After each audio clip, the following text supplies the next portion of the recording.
Hello दोस्तों, how are you. मैं विजय वर्मा। आप भी जाने के इस एपिसोड में हम लोग बात करेंगे भगवान धन्वंतरी के बारे में। पहला सुख निरोगी काया, दूजा सुख घर में माया। अगर हम सभी स्वस्थ हैं, निरोग हैं, तो इससे बहुत बड़ी बात कुछ हो ही नहीं सकती है। भगवान धन्वंतरी समुद्र मंथन से हाथ में अमृत का कलश लेकर के इस पृथ्वी पर अवतरित हुए थे और भगवान के हाथ में बहुत सारी औषधियाँ थी, इसलिए भगवान देवताओं के वैद्य भी कहलाए। वैसे पुराणों में तो 3 कथाएं उपलब्ध हैं। एक कथाएं हैं कि एक बार जंगल में गालब ऋषि प्यास से भटक रहे थे, प्यास के मारे।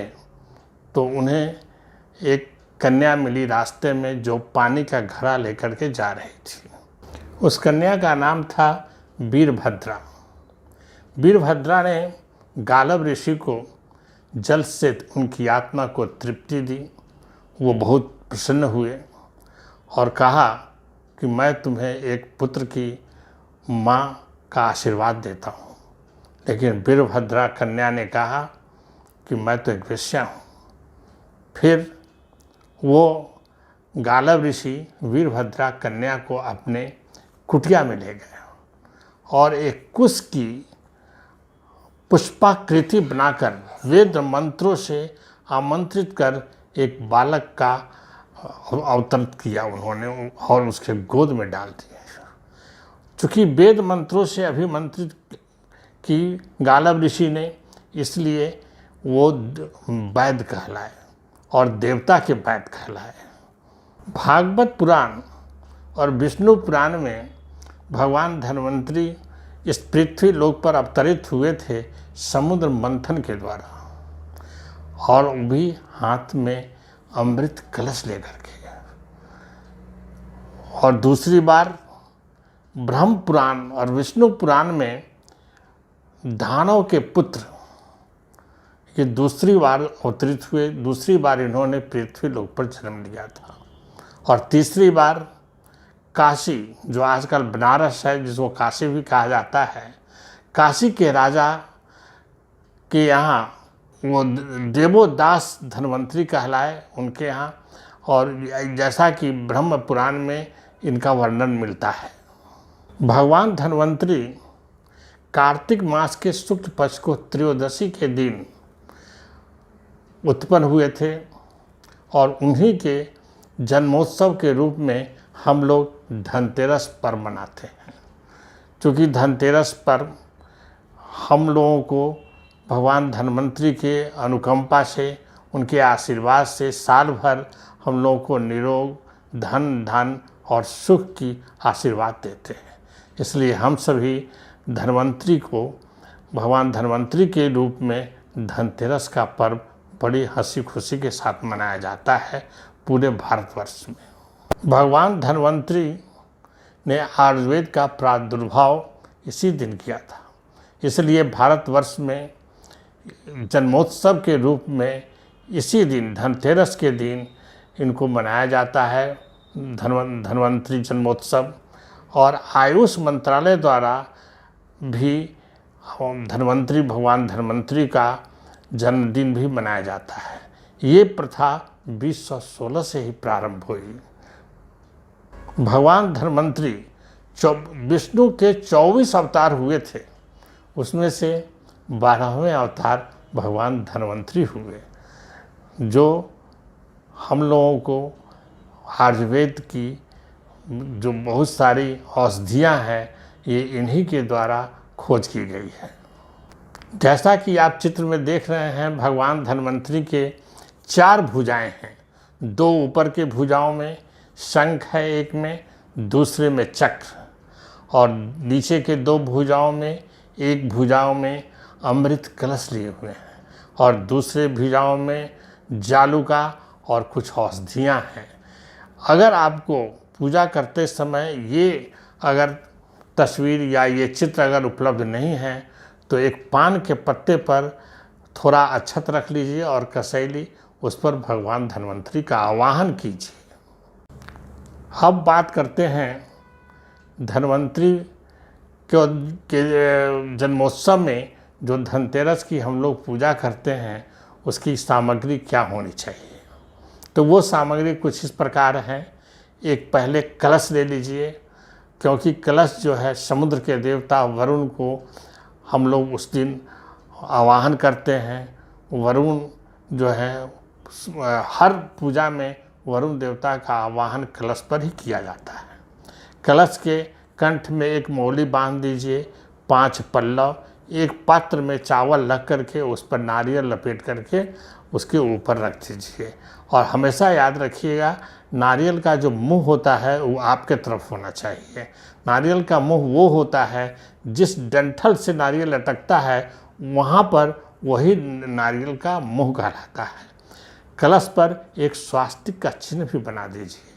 कलश में पानी भरने के बाद उसमें पान का पत्ता पर एक कसैली, द्रव्य और थोड़ा फूल, चंदन रख करके कलश में छोड़ दीजिए और कलश की पूजा कीजिए। उसके बाद भगवान को भोग लगाने के लिए, भगवान को चढ़ाने के लिए, भगवान धन्वंतरी के लिए कुछ औषधियाँ जो हम लोग दिन प्रतिदिन व्यवहार में लाते हैं, जैसे कि हल्दी, अदरक, लौंग, इलायची और तेज़पत्ता, जैसा कि आप एक थाल में हमने दिखा रखा है, आंवला और घृत कुमारी, ये सारी औषधियाँ हैं। और मिष्टान कुछ और ऋतु फल, ये सब भगवान धन्वंतरी को भोग लगाइए। धनतेरस के दिन हम लोग के यहाँ भारतवर्ष में प्रचलन है, उस दिन लोग द्रव्य खरीदते हैं, कुछ लोग आभूषण भी खरीदते हैं अपने सामर्थ्यता के अनुसार। भगवान धन्वंतरी को पीला वस्त्र बहुत ही पसंद है, इसलिए उन्हें पीला वस्त्र ही अर्पण कीजिए। अगर सोना इसलिए लोग खरीदते हैं, नहीं तो पीतल का भी बर्तन खरीदा जा सकता है और लोग खरीदते भी हैं। और अगर चांदी खरीदते हैं तो उस पर हल्दी का लेप जरूर लगाइएगा। अब पूजा स्नान ध्यान कर कर के पूजा स्थल पर एक आसनी बिछा दीजिए और जो जल रखे हैं उससे दाहिने हाथ में एक जल लीजिए थोड़ा सा, और पहले अपने आप को शुद्ध कीजिए। मंत्र इस प्रकार है जो हम स्क्रीन पर भी दे रहे हैं। ओम पवित्र पवित्रो वा सर्वांग अवस्थांगतो विवाह यह स्मृत पुंडरीकाक्षे स नाभ्यांतर शुचि ओम पुनित गंगा हरे हरे। उसके बाद दूसरी बार जल लीजिए और अपने आसन को शुद्ध कीजिए। ओम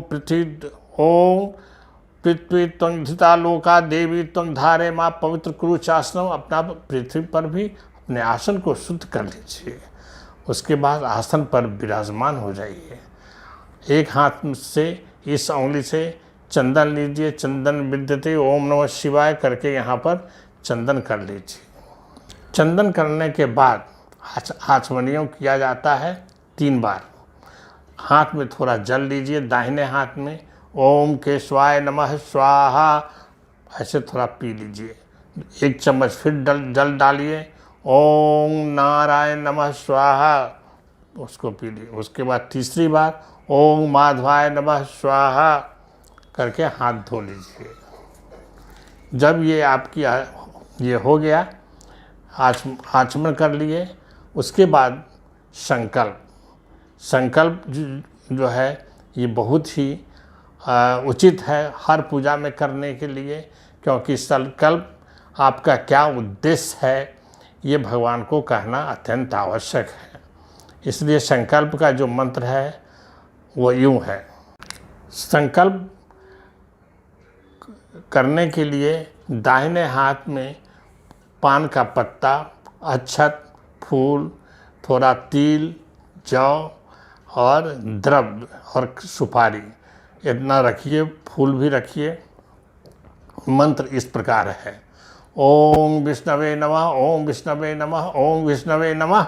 ओम अब ब्रह्मो द्वितीय अपराधे श्वेत वराह कल्पे वैवस्वंतरे अष्टांग विस्तित में कलिग युगे कलिग प्रथम चरणे बौद्धावतारे भूर्लोके जम्बूद्वीपे भारत खंडे भारतवर्षे अमुक क्षेत्रे अमुक ग्रामे अमुक महल्ला कार्तिक मासे शुक्ल पक्षे या कृष्ण पक्षे जो कहना हो, शुक्ल पक्षे तिथौ रविवासरे या शुक्रवासरे गोत्र काश्यप गोत्रस्य अपना अमुक नाम प्रातः या संध्या सर्वकर्म येषु शुद्ध्यर्थ श्रुति स्मृति पुराणो वक्त फल प्रप्यार्थ निरोग स्वस्थ दीर्घायु धन धांग सपरिवार सकल्याण श्री धन्वंतरी पूजन कर्म करिष्ये, ये कह करके अपने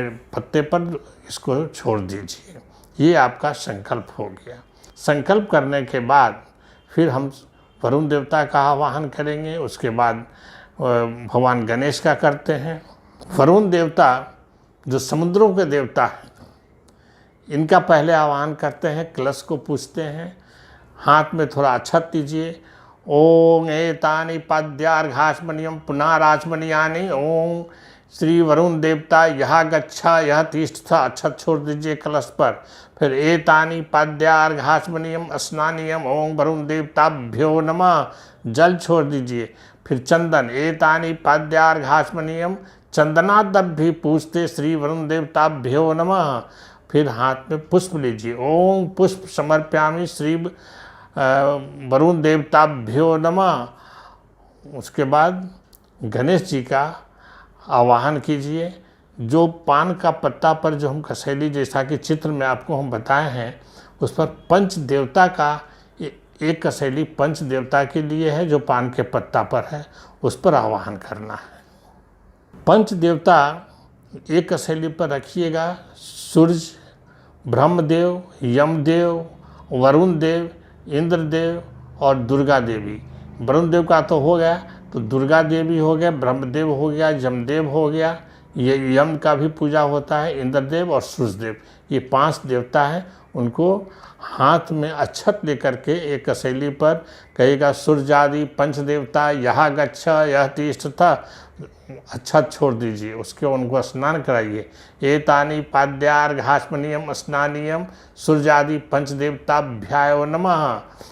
और चंदन एतानि पाद्यार्घास्मनियम पुनराचमनियम चंदनादभि पूछते सूर्यादि पंच देवताभ्यायो नमः।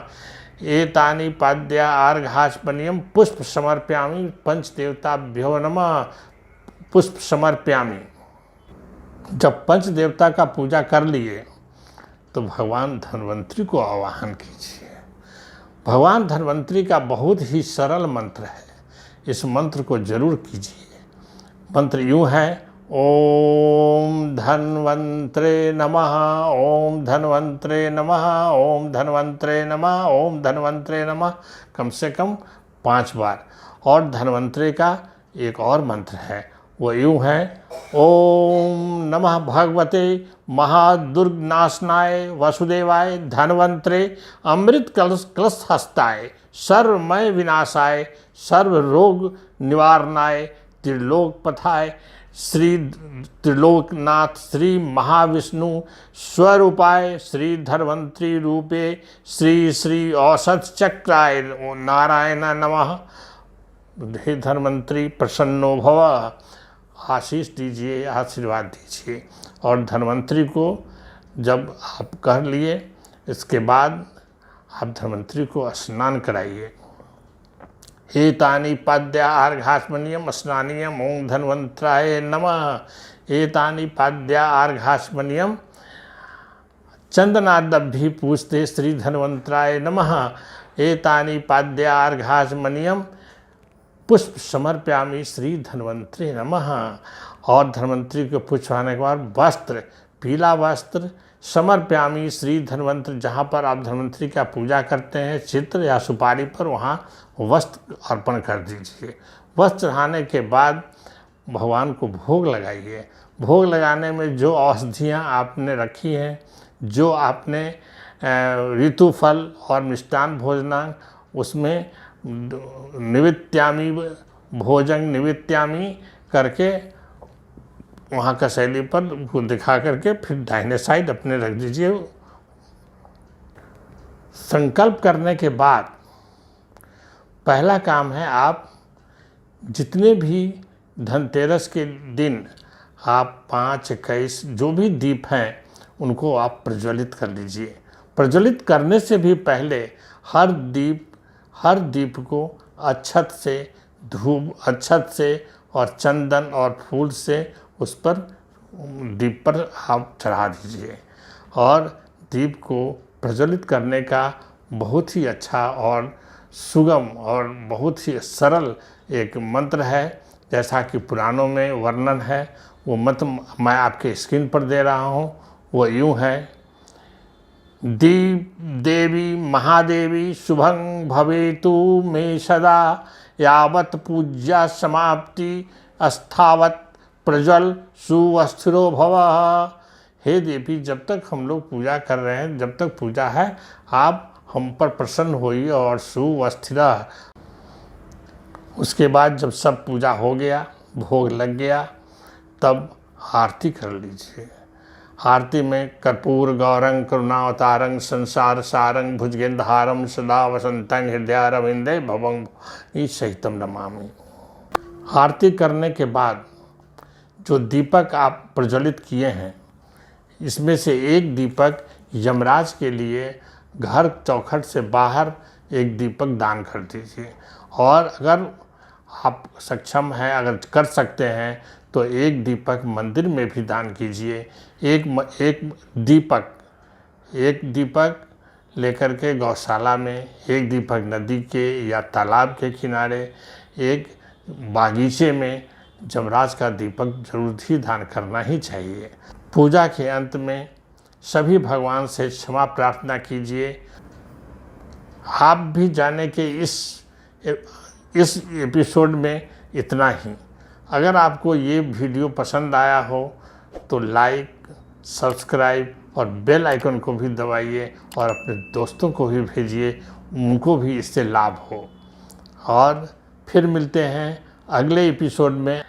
तब तक खुश रहिए, मुस्कुराते रहिए और स्वस्थ रहिए। All the best, good luck.